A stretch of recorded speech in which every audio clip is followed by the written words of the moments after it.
What up, everybody? We're doing an episode of Beefy Boys Breakdown, Halloween edition, as you can see.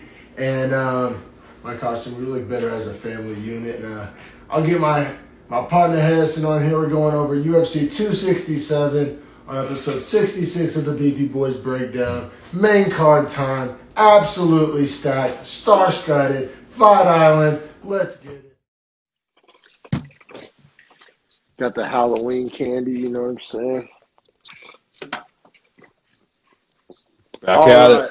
All right, back at it. And, we're going over this interim Bantamweight title shot. Now, a lot went into this matchup even being made because this was originally supposed to be the rematch of Yan versus Aljamain Sterling, which ended on an illegal knee. So even though Aljamain Sterling got knocked out, he wins the belt. There's been a year's worth of shit talking. The general public is firmly on the side of Petr Yan. Glad you say that because we are. Yeah, we are. And I wasn't at first. I've come full circle with the way that Aljamain Sterling has handled this and backed out of the rematch and all this shit. Sorry, Aljo, you lost me. And I was one of the few people in your corner even the day after the fight on the breakdown, but I've jumped ship. And then Cory Sandhagen, literally, if you asked me to make a list of my top 5 favorite UFC fighters, as a fan, who I want to buy their merch and watch their fights, personality style. I like their personality. I watch their interviews. Check box. Like watching their highlight tapes. I mean, Cory Sandhagen is going to be on my list. I am a big Cory Sandhagen fan. And all week we were kind of texting back and forth. Who should we bet? Which underdog should we take? Hooker or Sandhagen? We like both the dogs. That's probably a little. The Sandhagen one was brain. The Dan Hooker one was definitely hard overhead. But Sandhagen at least made sense, and from round one there was at least a path. And I thought the number was way too big. So we had he finished at Petr Yan minus 220 as the number 1 ranked bantamweight contender. Fighting Cory Sandhagen plus 180. Most of the week it was over plus 200. And like I said, for you give me plus 200 on literally one of my favorite fighters ever, it's hard not to take. But he was the 3rd ranked, coming off the controversial loss to TJ Dillashaw. I had Sandhagen winning that on my card. Did you have Sandhagen winning on yours? We both did. Crazy. It was a controversial decision. I still think Sandhagen beat Dillashaw in that fight. But even though Sandhagen beat Dillashaw, even though Dillashaw beat Sandhagen, he hurt his knee and needed surgery after that fight. So he's out. And Aljamain Sterling's out. So the only 2 guys left, it was process of elimination, which is weird. It's weird how it ended up because this was the People's Championship. Correct. And you know what's funny? Cory Sandhagen said that. He was realistically, he was I think a lot of people think I beat TJ, and a lot of people know that Petr was winning that fight when it got stopped. So for them, this is the real to see who the champ of the UFC bantamweight division is. And then for me, that was true. This was the MMA gods had their hands all over this one, right? Yes, correct. Seriously, karma, MMA gods, however you want to look at it. I really think the guy, the whole Aljo Yan thing, and like I said, I really believe Sandhagen won that fight versus Dillashaw. So the right people were fighting for the belt, and got to go round by round on this one because the rounds are fire. The rounds are super fire, and I think I have a controversial pick on one of my rounds. Do you disagree with this being a bonus fight? Yes, actually. Okay. Yeah. All right, we'll get into why after. We can go round by round and then get into why after. I just thought this might be the other one. Yep. I'll just broad stroke it. I didn't think it was as competitive as a lot of other people thought it was. But we'll get to it. Because round 1, Sandhagen comes out looking like motherfucking Sandhagen. Sandhagen gave me every reason to be feeling like the smartest man. Because I liked Sandhagen as the underdog. So I was sitting there feeling like the smartest man alive in the first round. He looked like Sandhagen. And he's much taller than Petr Yan. And he was keeping the distance. And this is fantastic. Yes. His ability to slide strikes, by the way, his ability to throw and then step off the angle, get back and just barely slide out of the way of punches and not even put his hands up, but actually slide his face out of the way. I was blown away last night by It's that. not the first time. Like, Petr Yan's only 5'7". He's usually the shorter guy, even at bantamweight. So it's not the first guy, and he usually makes it a non-factor. But in the first round, Sandhagen was making him look short. Like, he was just a masterclass in range and distance. And I mean, all the reasons that we've come to love Sandhagen, he gave us in round one. Round one was classic vintage Sandhagen. I was stoked. It's what you wanted to see if you thought he had a chance to win the fight. Yes, 110%. Like, when I ran the little simulation in my mind of Sandhagen winning this fight, this is how it fucking looked. And I was riding sky high. Just stayed outside. But I will say, to Jan's defense, he was able to avoid that huge shot that inevitably comes when you're fighting Sandhagen. He was blocking the knees. He was rolling. He was like, nothing landed just insanely impactful for round one in Sandhagen. But I do think it was 10-9 Sandhagen round one. I agree with that completely. I literally wrote his volume round one was crazy high, talking about Sandhagen. Jan landed harder shots, but I still have Sandhagen 10-9.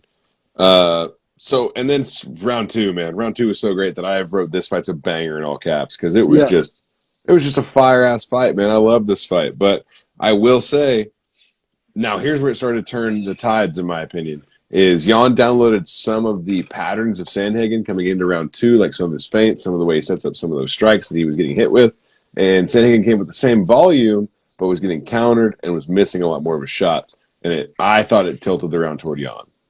So round two was probably the closest, most competitive round of the fight. And you're right, this was kind of the pendulum swing, like the line in the sand, like something's got the fork in the road of the fight was round two. Now, I thought round two Sandhagen did just enough. Still, I do think it was such a better round for Yan. And those body kicks were starting to really land. The body kicks, bro, that's what really won me over. over. Super effective, damaging, impactful, helped Yan manage the range disadvantage. I mean, things were definitely starting to turn in the favor for Yan.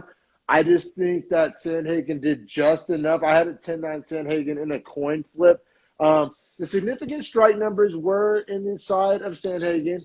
And then I thought the big left hooks to the body for Sandhagen were super underrated. And I feel he like was ripping the body hard. He was ripping them so hard. Like, as hard as Yan was ripping his body with kicks, he was ripping Jan's body with the left hand. And I think it's like harder to do. Like, maybe I'm scoring it like a skateboard competition, like whoever did the harder maneuver. Like, I'm just joking, but like, seriously, like, because the kicks are probably harder and more impactful than a punch. That's just usually how it goes. But Sandhagen's ability to land those body shots, because Yan would have such a high shell to defend the head kicks and head knees, that the body, I really love Sandhagen's body work in round two. Now, I still fully acknowledge that is where the tide shifted. That's where the pendulum started to swing. The momentum shifted. And Yan, you're right, his downloading, his reads, he figured out the puzzle over the course of round two. But I thought round two was the process of him kind of cracking that code and figuring it out. And while it was evident that's what he was doing, he didn't have it like mastered, but that was like the fork in the road. Yeah, absolutely, man. And like, so even though I scored it for Yan, I absolutely can see the case for Sandhagen in round two. And like, I thought that was easily the closest round of the whole fight, because like we're alluding to here, in round three, it kind of starts to take a turn where Yan drops Sandhagen with that nice right hand down the middle. Yan started to land a lot. And spinning back fist too. Yeah, and like his precision with all of his strikes started to get really crazy, where like he really wasn't missing a whole lot after the third round when he threw. You know what's crazy? We talked about it a little bit earlier, like when the wrestler gets out-wrestled or the striker gets out-struck. It wasn't that – because both of these guys are really well-rounded, so I didn't see it that same way. But whenever Yan landed the spinning back fist, I was like, oh, Sandhagen is the one that lands the crazy wild strikes, yeah. So he was getting done to him what he does to other people. And then it said you can kind of see the tide turning in round two. I pretty much knew how the movie ended after round 3, and oh, I did too. I'll go as Unless far as Sandhagen this. landed a crazy strike. I'll go as far as to say round 3 through 5 like wasn't competitive, and like my suspense was removed, and I like knew what movie I was watching. Jan, I felt like 3 was still slightly competitive only because the last 2 had been so competitive that Jan wasn't fully opened up that round. you're right. You're right, but that was the 4 and beginning of 5 the were end. not. Round 4 got so bad that he turned Sandhagen into a wrestler. That's whenever I was like, yes, like, are you shitting me? Like, Sandhagen can grapple. He has some jiu-jitsu. He has some submission victories on his record. But when Sandhagen's shooting double legs in Yeah, that the ain't 4th good. round, And he's shooting head down, like head down, they weren't good shots. They weren't not good. effective. Yeah, They were not good. pointless. And now round 5, I think both guys were just kind of tired in round 5, to be quite honest with you. Now, it was a great round. I loved watching it, but you could tell the power was off their strikes because they were tired. Because they were throwing like spinning heel kicks, like jumping, flying knees, like all kinds of crazy stuff that like in first round, if they landed those strikes, probably would put each other out. That's how I feel about that. Sandhagen does. I mean, I'm still a big Sandhagen fan. Sandhagen dug deep in round 5. He looked so much better in round 5 than he did in round 3 and 4. He kind of righted the ship. Not enough. I still gave round 5 to Jan, but however, Sandhagen, like, respect for kind of like not wanting to go out whack. Not like he fixed some of the mistakes. It was just kind of a little bit of too little too late. Like I said, he didn't fix them enough. And he was kind of going for those Hail Marys, and they just weren't complete, and they weren't landing. So I actually scored this 48-47 because I had it 49-46, but 48-47 I didn't have any problems with. I literally have that in my notes that, like, depending on round 2, your score might change, but I think we all know who won the fight. So that's what I wrote. And then I put Jan equals 135-pound champ. Great fight, though.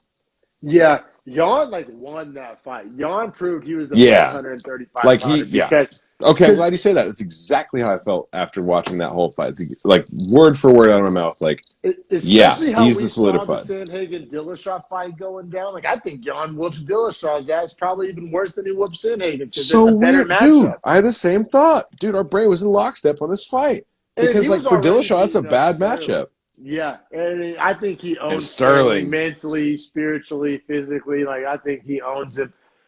So I think we're gonna have.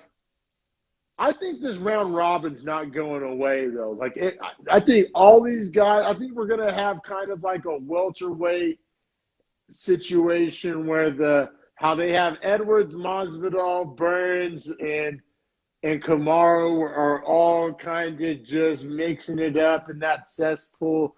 I think we kind of got a similar thing here at bantamweight. Now there's a million up and coming bantamweights that could change that.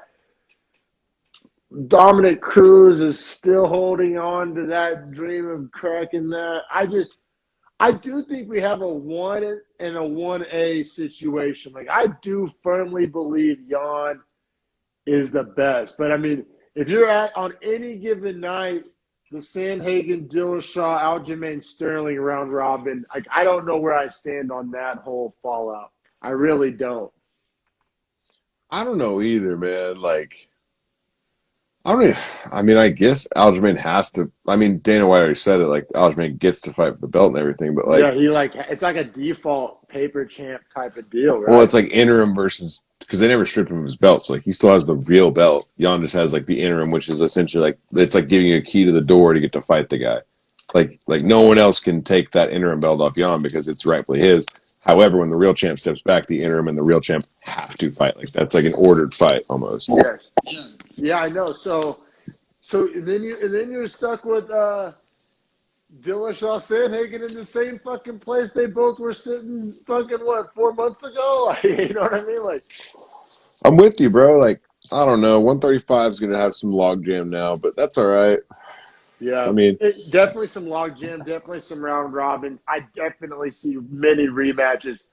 Like Rob Font holds a good key to a title shot if that all plays out that way. You're right. Well, he's booked. Who's he fighting? Is it Garbrandt? No, it's He's booked. Aldo, right? It is Aldo. So that's going to answer a lot of questions too. Yeah, it's gonna be a great Aldo fight. has so much cachet that if he beats Font, But if Petr Yan wins the belt, we're not seeing an Aldo Yan rematch. no, yeah, you're right. But that is one of those fights when you watch it back, it was a little more competitive than we remember it being. But I feel you. There's not a big reason to do that fight. I think Aldo Sandhagen to me fucking gives super me a fun. little quarter chub. That sounds fun. Super fun. That sounds like a lot of fun. And then, like I said, if Dominic Cruz has a ranked fight coming up against Pedro Munoz, is it? That's right. That's right. So, like, that could, I mean, this isn't my opinion, but I just know how it's going to play out. If he wins that, he's going to be in, like, kind of the situation Aldo's in currently, where, like, he's in the mix, like, just, you know. Now, that's not how I feel. Like, 135 is one of those divisions where we're like, it's all dependent on if Aljamain can beat Yan, then it gets real fun. It does get fun. But I don't think that's the case, and so I think we get a lot of stagnation here coming up soon. Yeah. Now, I agree. Now on the other stagnation though, because all those matchups are dope, and I think Font Yan is a fucking Font Yan's a banger. Yeah. Banger. That sounds so much like that fight sounds great.